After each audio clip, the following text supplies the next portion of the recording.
जय श्री राम दोस्तों, आप देख रहे हैं यूट्यूब चैनल ज्ञान स्टार प्लस। तो दोस्तों, आप सभी का हार्दिक स्वागत और अभिनंदन। देखिए, आज हमें एक बहुत ही सुंदर प्रश्न मिला है। पूछा है किसी बहुत ही अच्छे आदमी ने, और इस तरह से पूछा है कि कृष्ण की भक्ति करनी चाहिए या कृष्णा की, कृष्ण का भजन करें या कृष्णा का। दोस्तों, प्रश्न बड़ा अटपटा है, लेकिन शब्दों का जाल है और शब्दों से ही तो हम सब चलायमान हैं। देखिए, हम इस प्रश्न का उत्तर देने जा रहे हैं। इससे पहले जो भाई हमारे चैनल पर नए हैं, उन भाइयों से मेरा निवेदन है कि वे भाई हमारे चैनल को सब्सक्राइब जरूर कर दें, साथ ही बेल आइकन को भी प्रेस कर दें, जिससे कि आने वाले वीडियो का नोटिफिकेशन आपको मिलता रहे।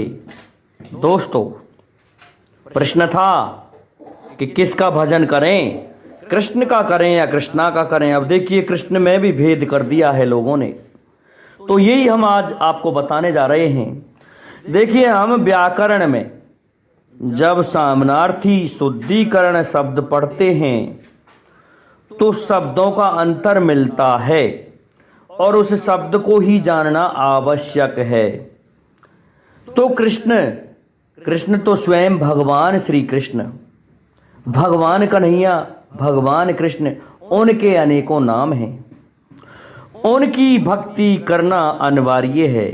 देखिए, उनकी भक्ति किन किन लोगों ने की है, ये आप सभी को ज्ञात है कि ऐसे दुष्ट प्रवृत्ति के आदमी जिन्होंने जीवन भर कोई भी शुभ कर्म नहीं किया, उनको भी एक थोड़ी सी भक्ति से प्रसन्न होकर के अपने परम धाम में स्थान दिया, मोक्ष प्रदान किया भगवान कृष्ण ने।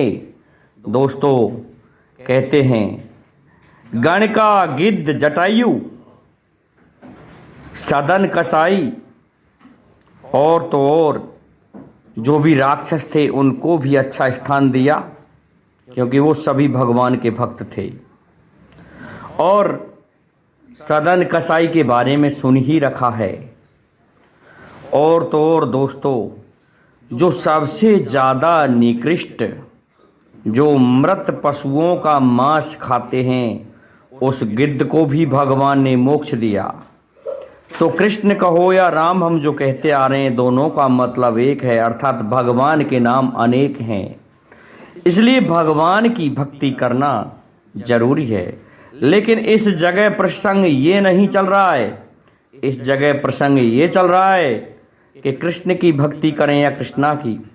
अब हम कहते हैं कि हरे कृष्ण कृष्ण कृष्ण हरे हरे, और बहुत से कह देते हैं हरे कृष्णा कृष्णा कृष्णा हरे हरे।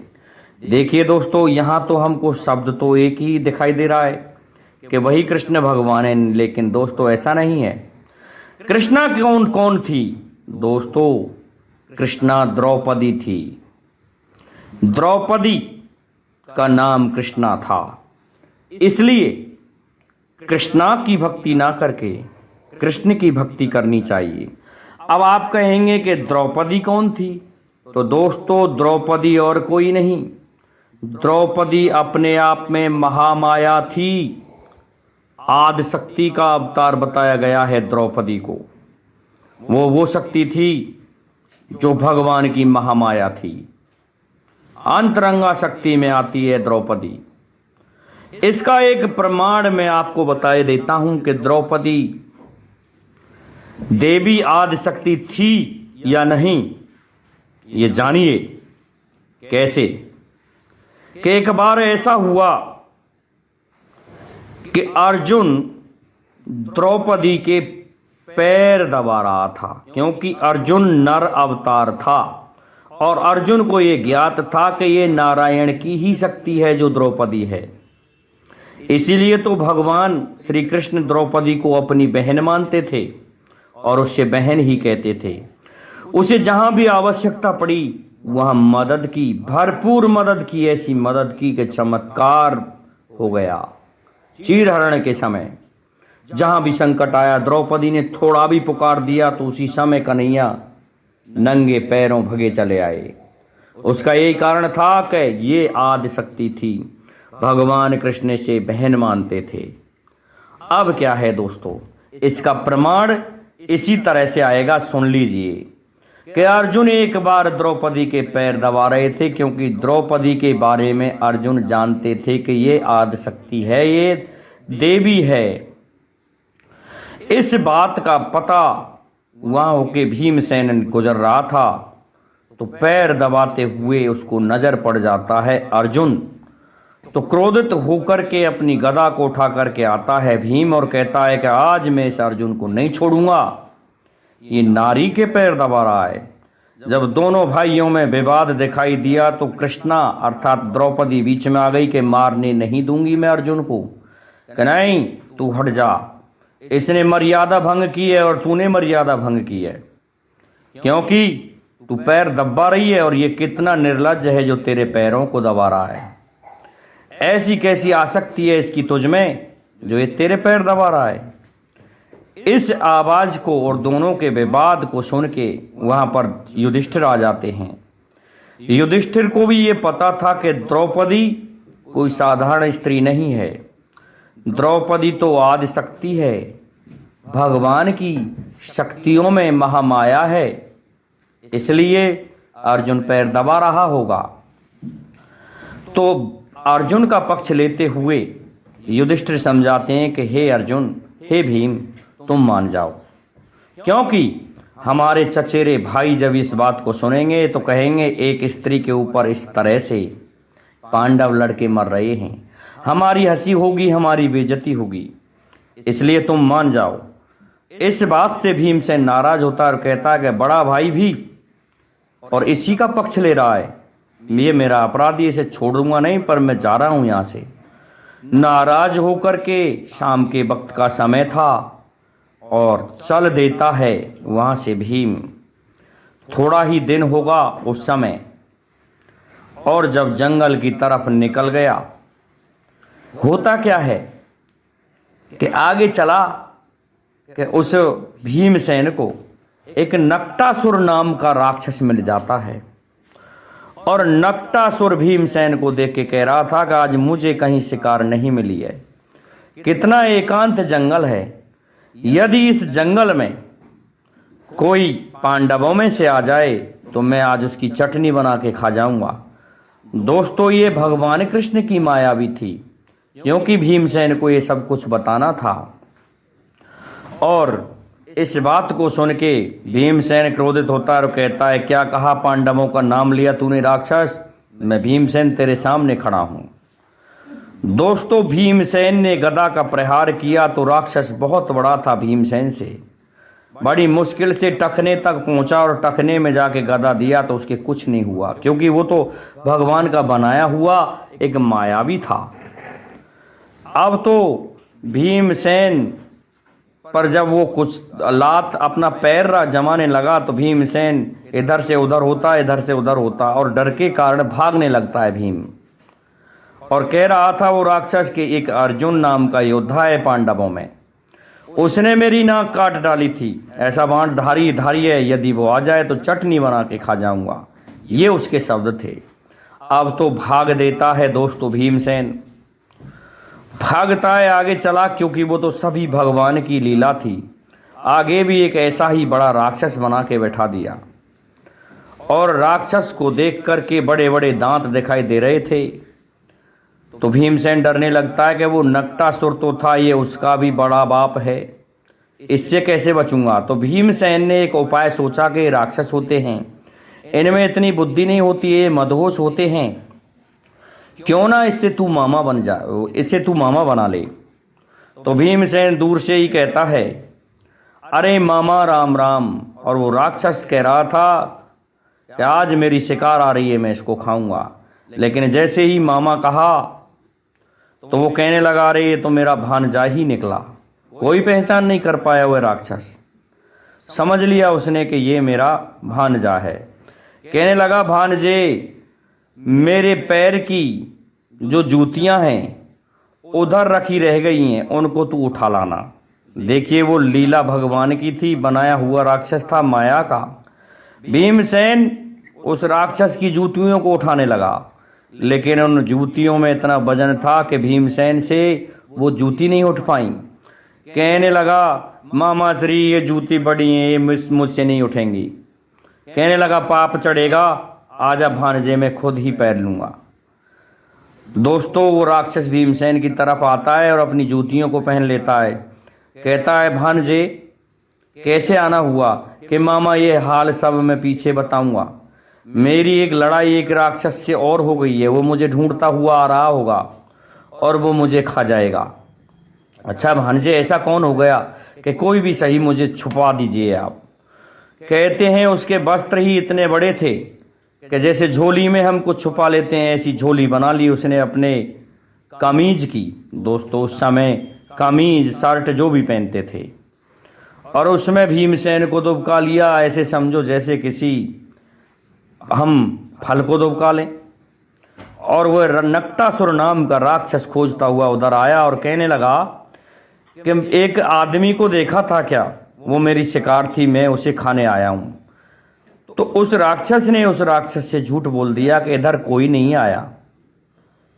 ऐसा कहा कि नहीं आया, कि उधर गया होगा। तो वो कहने लगा, हो सकता है तुम्हारे डर के कारण इधर गया होगा, क्योंकि ये तो दोनों राक्षस भगवान ने अपनी लीला से बनाए थे। वह राक्षस नक्टासुर वापस चला जाता है और फिर भीमसेन को झोली में से बाहर निकाल लेता है। कहता है, मामा बड़ी मेहरबानी हुई है, मुझे छोड़ता नहीं। राक्षस भी हंसने लगता है, क्योंकि माया का बनाया हुआ था कि हाँ भांजे सही बात है, परंतु आज तू यहाँ ठहर।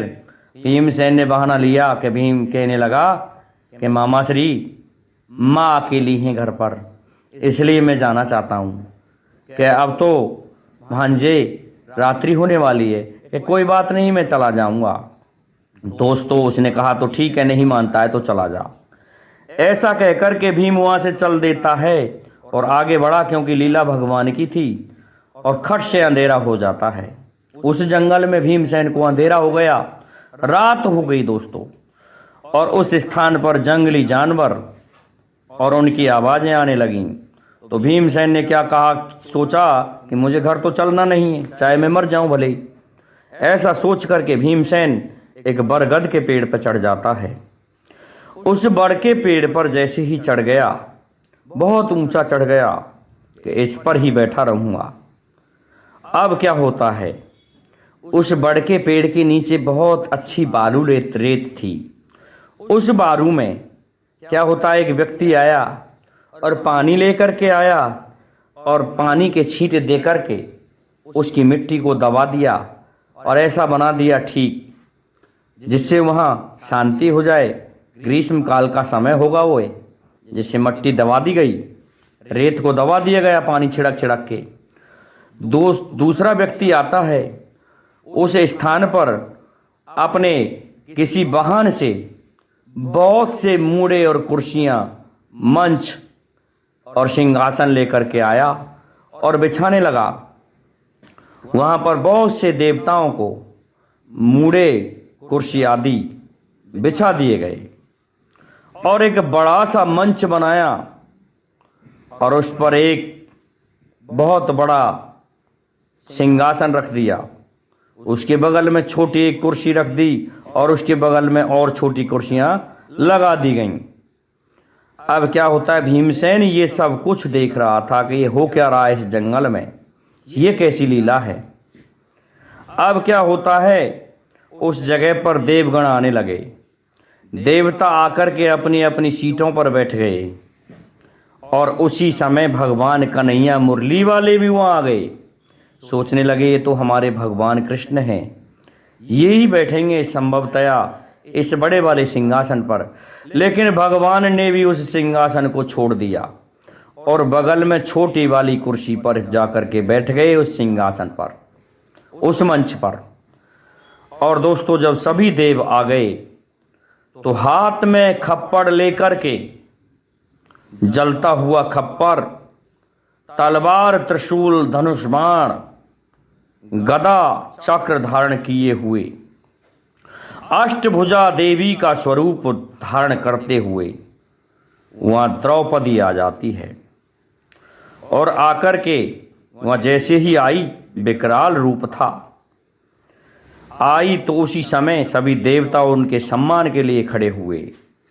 उस सम्मान के लिए जैसे ही खड़े हुए और आकर के सभी को बैठा दिया और बैठ जाती है देवी स्वरूपा द्रौपदी उस सिंहासन पर।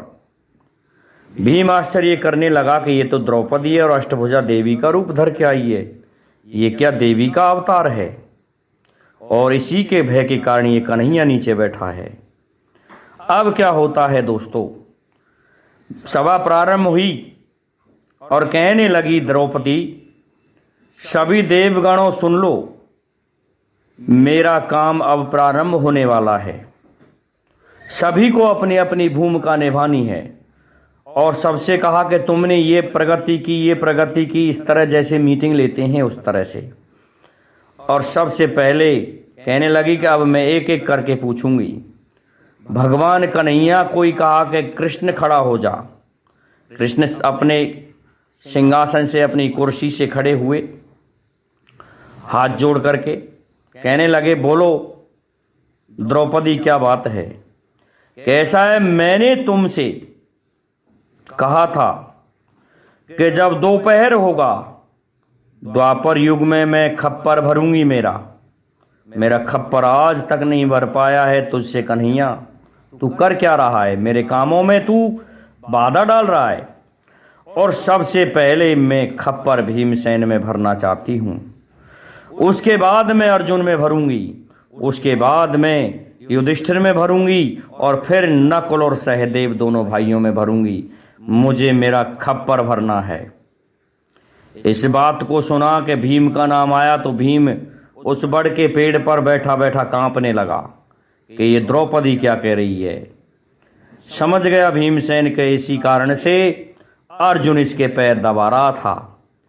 दोस्तों, भगवान कृष्ण कहने लगे कि नहीं द्रौपदी, इस युग में मैं तुम्हें खप्पर जरूर भरवाऊंगा और भीम में ही सबसे पहले भरवाऊंगा। मेरी बात का विश्वास करो। दोस्तों, वादा हो जाता है और सभी देवगणों से बातचीत करते हुए द्रौपदी कहने लगी कि जहाँ जहाँ जिसकी आवश्यकता हो वो उन कामों को अपने को पूरा रखे, ये नहीं कहे कि मैंने ये कार्य नहीं किया है। ऐसे सभी का नंबर लेते हुए और वहाँ से द्रौपदी फिर खड़ी होकर के चली जाती है और गायब हो जाती है, अदृश्य हो जाती है। और भगवान कृष्ण भी वहाँ से अदृश्य हो जाते हैं। सभी देवगण चले गए और जैसे कुर्सियाँ आई थी उसी तरह से उसी वाहन में लद करके वो पूरा टेंट का सामान वापस चला जाता है। अब क्या होता है दोस्तों, भीमसेन सारी बात को समझ गया। अब भीमसेन वापस आ जाता है अपना सा मुंह लिए घर को। युधिष्ठिर खुश होते हैं कि भीमसेन तू आ गया, कि हाँ भैया मैं आ गया। युधिष्ठिर से भी क्षमा मांगने लगा, लेकिन उस स्थान पर फिर मुरली वाले आ जाते हैं, कन्हैया आ जाते हैं और कहते हैं भीमसेन क्या हुआ, कल तुम लड़के चले गए बताए। कि हाँ कन्हैया, मैं कल इनसे नाराज हो गया लेकिन अब नहीं होऊंगा। कि अब क्यों नहीं हो रहा तू नाराज। कि कन्हैया क्या बताऊं, मैंने इस तरह से घटना देखी है कि जब तूने देख ही लिया है तो अब सुन ले, बचने का उपाय बता रहा हूं। नहीं, ये द्रौपदी है, ये छोड़ेगी नहीं, सबसे पहले तेरे खून से खप्पर भरेगी। इसलिए ऐसा कर, तू रोटी मत खाए, खाना खाना छोड़ दे और कहना कि मैं नहीं खाऊंगा। और जब द्रौपदी तुझे खाना लेकर आए तो इससे कहना मैं एक ही शर्त पर खाऊंगा, इससे वचन ले लेना और कह देना इससे कि हम पांचों भाइयों को तू कैसे भी बकस दे। इस तरह से कन्हैया ने उपाय बता दिया। अब तो भीमसेन कहने लगा मैं खाना नहीं खाऊंगा, मैं नाराज हूं और मैं किसी भी कीमत पर खाना नहीं खाऊंगा। कुंती माता भोजन लेकर के गई कि थाली को फेंक दिया भीमसेन ने। अब तो कुंती वापस चली जाती है। युधिष्ठिर लेके गया, ललकार दिया युधिष्ठिर को कि नहीं खाऊंगा, मैं भूला नहीं हूँ उस बात को। ऐसा कहते हुए सभी भाई उसको खाना लेके गए, लेकिन किसी के हाथ से खाना भीमसेन ने नहीं लिया। मुरली वाले कन्हैया अदृश्य होकर के छुपे हुए थे इंद्रप्रस्थ के उसी महल में। अब क्या होता है, मुरली वाले की इन बातों को याद रखा था और मुरली वाले ने बुद्धि फेरी माता कुंती की, और माता कुंती ने कहा कि ऐसा है बहू, तुम ही जाके देख लो, हो सकता है तुम्हारे ही पैर दबाने के कारण तो वह नाराज हुआ है, तुम खिला के देख लो ना रोटी, भीमसेन को खा ले तो तुम्हारे हाथ से। द्रौपदी माता कुंती के कहने से भोजन लगा करके थाली में और जाती है भीमसेन के पास में और कहती है, अरे भीमसेन, तू हमारा ब्रकोदर है और इस तरह से नाराज हो गया, अरे ले खाना खा ले। भीमसेन कहने लगा, द्रौपदी खाना तो मैं खा लूंगा पर एक शर्त पर खाऊंगा। द्रौपदी हंसने लगी कि ये निश्चित खाएगा, क्योंकि ये तो ब्रकोदर है, मोटी बुद्धि का है।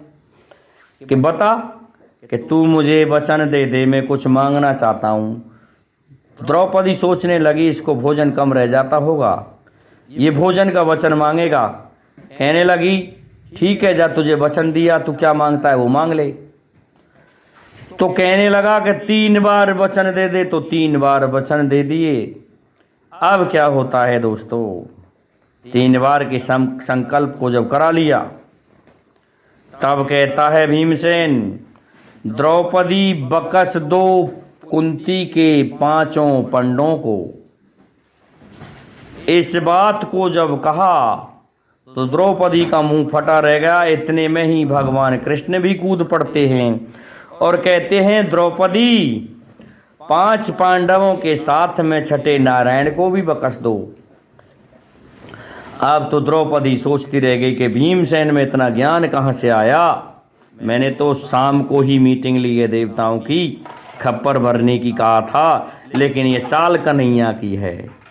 चुप रह जाती है देव द्रौपदी। तो दोस्तों, कृष्णा और कोई नहीं, द्रौपदी थी, जो भगवान की ही माया थी, आदिशक्ति थी। यूं तो आदिशक्ति का भी हम भजन करते हैं, देवी की भी पूजा करते हैं, लेकिन मोक्षदायिनी भक्ति तो भगवान कृष्ण की है।